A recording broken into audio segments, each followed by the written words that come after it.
Welcome. We're here live at the TM1 Planning Analytics Conference, the Cubewise Conference in Sydney at the Hilton. I'm here with TM1 guru and TM1 special guest, Mark Kiel. He's from IBM.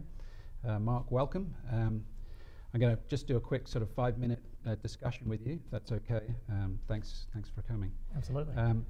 Yeah, you just presented on the TM1 roadmap to a couple of hundred people or whatever. Do you want to just quickly summarize what you've just said Sure. Half an hour ago, if that's okay? It's yeah, still absolutely. Fresh in your mind. Absolutely. Well, first of all, it's an honor and a privilege to be here. It's what a great audience, a great collection of customers that we have here at the conference. Really incredible.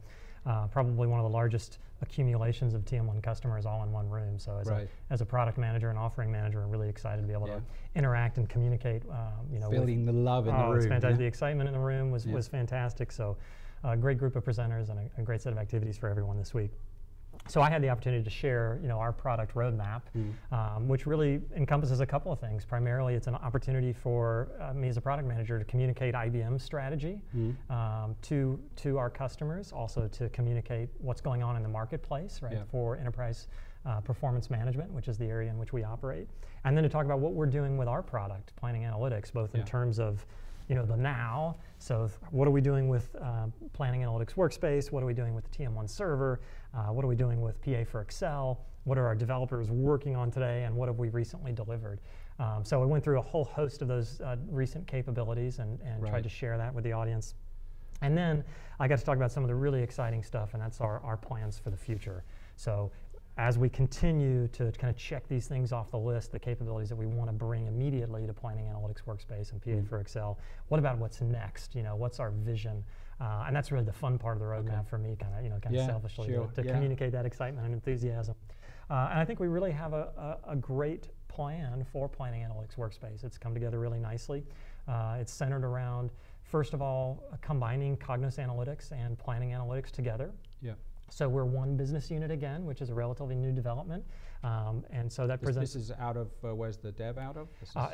We have developers in Ottawa and in Toronto and in Boston, and so those teams are all combined. We now all work for the same group and working towards the same objectives, and so that's what we've been working on internally, kind of strategically, is how can we align all those resources to really deliver what we're referring to as a signature moment for Planning Analytics. Next year, we want to produce a big release that just produces a ton of excitement in the market and provides a ton of value for our customers. And so that's centered around, again, combining PA and CA so that you've got a really first-class dashboarding experience and reporting experience for Planning Analytics. In addition to advancing our own planning capabilities, we really want to focus on bringing the power of the TM1 server and the TM1 database to as many kind of use cases as we possibly can. But primarily, we want to show that our product can be used and leveraged by the Office of Finance to solve a myriad of problems. Right. Okay. Great.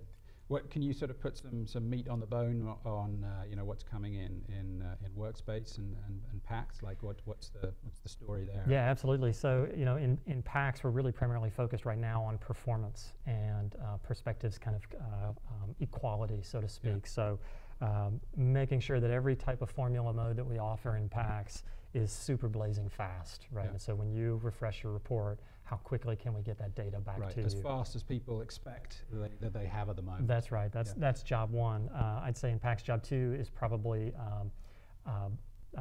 spreading parity. So we have all sorts of different capabilities and perspectives for spreading and manipulating data out into future time periods. So we've got to bring that forward. And then really closing all the remaining gaps for PAX, right? Are there things that are available in perspectives that aren't yet in PAX? That's what we're really focused on. Okay. And is there any news on sort of cloud? You mentioned that IBM is paid out an awful lot of money for Red Hat, you know. So absolutely. this is, you know, this is sort of strategic in terms of taking IBM into the cloud, sort of thing. So can you? Absolutely. Yep. So we've got some cool things going on in cloud. First of all, we can now support cloud database instances up to 2 terabytes in memory. So our previous limitation, I think, was significantly less than that. And now, you know, imagine what planning analytics system can you not build with 2 terabytes of RAM? Yeah. And so now you can do that within the cloud.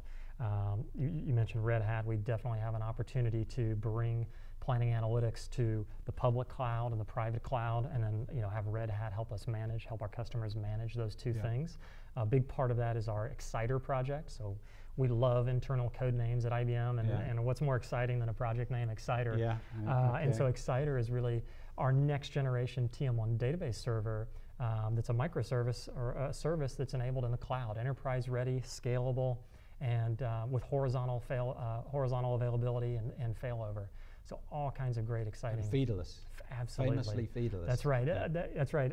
You know, our expert Hubert Hikers would say feeders are sort of irrelevant because the new query engine that he's developing, or that we're developing for this service, is so blazing fast. There's just no requirement for feeders. So it's not about eliminating feeders or the need for them. It's just the new query service will be so blazingly fast that they're just totally unnecessary.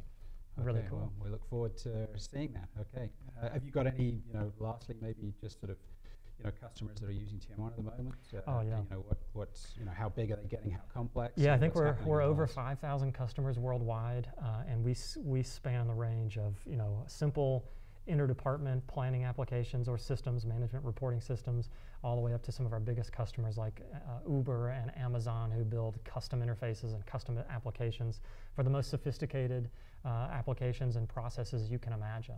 Right, and that's really what we're about, is providing a platform for businesses to solve their problems and to facilitate the solving of those problems and collaboration as a part of that. All right. Well, it sounds all good news. Thanks for coming by. And okay, so thanks, Mark. We'll be doing more of these interviews over the next few days. Over and out. Thanks for having me.